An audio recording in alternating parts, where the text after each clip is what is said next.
कश्मीरी को अरेस्ट कर लिया गया है। यूपी एटीएस की ये बड़ी कार्रवाई, जिसमें 2 पाकिस्तानी और एक कश्मीरी आतंकवादी को गिरफ्तार किया गया है। हिजबुल मुजाहिदीन की ट्रेनिंग ले रखी थी दोनों ने, और मोहम्मद अल्ताफ और सैयद गजनफर गिरफ्तार है। तो एक बड़ी खबर आपको बता रहे हैं लखनऊ से बड़ी खबर, जहां यूपी एटीएस ने बड़ी कार्रवाई की है, जिसमें 2 पाकिस्तानी और एक कश्मीरी को गिरफ्तार किया है। इन तीनों पर ही हिजबुल से ट्रेनिंग लेने का आरोप है। इस दौरान खबर यह आ रही है कि हिजबुल मुजाहिदीन से ट्रेनिंग ले रखी थी तीनों ने। इनमें 2 पाकिस्तानी हैं और एक कश्मीरी युवक गिरफ्तार हुआ है। मोहम्मद अल्ताफ, सैयद गजनफर गिरफ्तार किया गया। ये दोनों ही कश्मीरी हैं, माफी चाहूंगी, दोनों ही पाकिस्तान के रहने वाले हैं।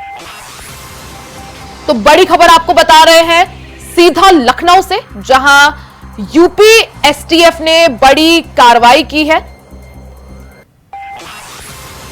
तो लखनऊ से खबर, जहां यूपी यानी उत्तर प्रदेश एटीएस ने बड़ी कार्रवाई को अंजाम दिया है, जिसमें 2 पाकिस्तानी और एक कश्मीरी युवक को गिरफ्तार किया गया है। हिजबुल मुजाहिदीन से तीनों ने ही ट्रेनिंग ले रखी थी। इसमें 2 युवक जो है वो पाकिस्तान के रहने वाले हैं और एक कश्मीर का है। उत्तर प्रदेश नेपाल सीमा के सनोली से ये गिरफ्तारी हुई है।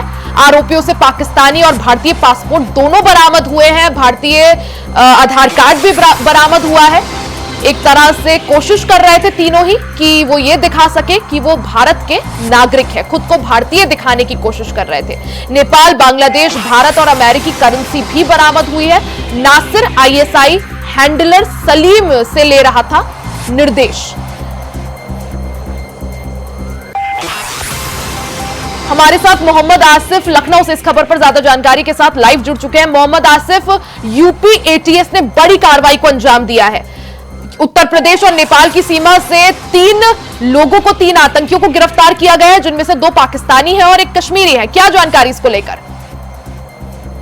जी बिल्कुल रिया, बता दूं कि एटीएस ने 3 आतंकियों को गिरफ्तार करने का दावा किया है, जिसमें 2 पाकिस्तानी है और एक कश्मीर का है। और कहा जा रहा है, जिस तरह से एटीएस ने दावा किया है कि यह सभी आतंकी भारत में आतंकी गतिविधियों को अंजाम देने वाले थे। और एटीएस को यह भी लगातार सूचनाएं मिल रही थी कि भारत नेपाल सीमा से संदिग्ध आतंकी भारत की सीमा में प्रवेश करने वाले हैं और यह बड़ी वारदात को अंजाम देने वाले हैं। और सबसे बड़ा अहम पहलू रिया यह है कि कल अलविदा जुमा की नमाज है और धारा 144 भी लगाई गई थी।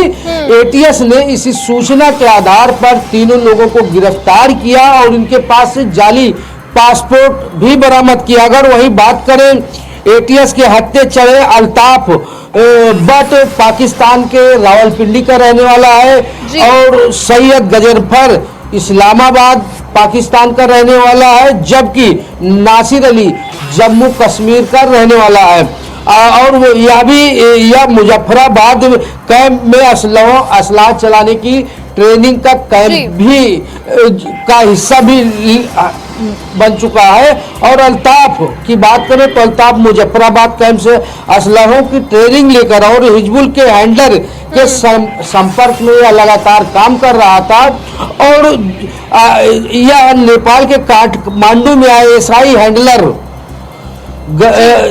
के संपर्क में भी था। तो कहने का मतलब यह है कि जिस तरह से एटीएस ने दावा किया है, यह सभी जो एटीएस ने जिन आतंकियों को पकड़ा है, यह बड़ी वारदात को अंजाम देने के लिए भारत सीमा में घुस आए थे, लेकिन समय रहते एटीएस ने इन सभी आतंकियों को पकड़ने का दावा कर लिया। जी मोहम्मद आसिफ, जिस तरह से कल अलविदा जुम्मे की नमाज भी है, जिसको देखते हुए सुरक्षा व्यवस्था एकदम चाक चौबंद कर दी गई है, वहीं यूपी एटीएस को बड़ी सफलता मिलना, 3 आतंकवादी जो है, 3 आतंकियों को पकड़ लिया है, गिरफ्तार किया है। क्या माना जाए, आगे इनसे पूछताछ की जाएगी और बाकी जो नेटवर्क है उसे खंगाला जाएगा? क्योंकि बात यह भी सामने आ रही है कि इनमें से एक जो है नासिर नाम का, वो आईएसआई हैंडलर से निर्देश भी लेता था। जी बिल्कुल रिया, जिस तरह से एटीएस ने तीनों को गिरफ्तारी किया है, एटीएस गोरखपुर यूनिट को यह बड़ी सफलता मिली है। और एटीएस का यह भी कहना है कि जिस तरह से यह लोग भारत की सीमा में घुस आए थे, फिलहाल यूपी एटीएस के साथ एसटीएफ भी इस समय बेहद सक्रिय है, क्योंकि अलविदा जुमा की नमाज भी कल है और साथ ही साथ लोकसभा चुनाव को देखते हुए धारा 144 भी लगा दी गई है। और यह भी बता दूं कि रिया, डीजीपी प्रशांत कुमार ने यूपी के हर जिले के अफसरों को धारा 144 का कड़ाई से पालन करने और अलविदा जुमा की नमाज को लेकर सक्रिय रहने का निर्देश दिया है। और वहीं दूसरी तरफ डीजीपी प्रशांत कुमार की जो एसटीएफ है, यूपी एसटीएफ है, वह भी पूरी तरह से सक्रिय है।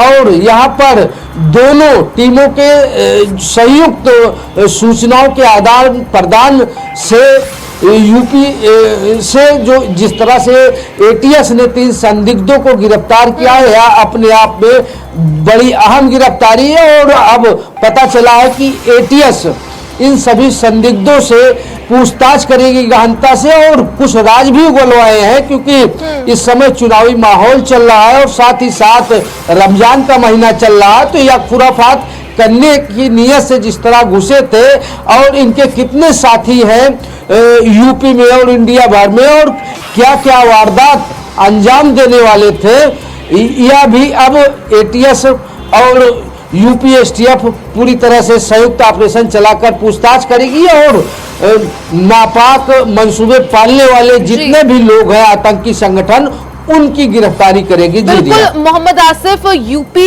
एटीएस को एक बड़ी कामयाबी हाथ लगी है। जिस तरह से चुनावी माहौल जारी है और साथ ही कल अलविदा जुम्मे की नमाज भी, उसको देखते हुए 3 आतंकियों को गिरफ्तार किया गया है। बहुत बहुत शुक्रिया आपका तमाम जानकारी के लिए।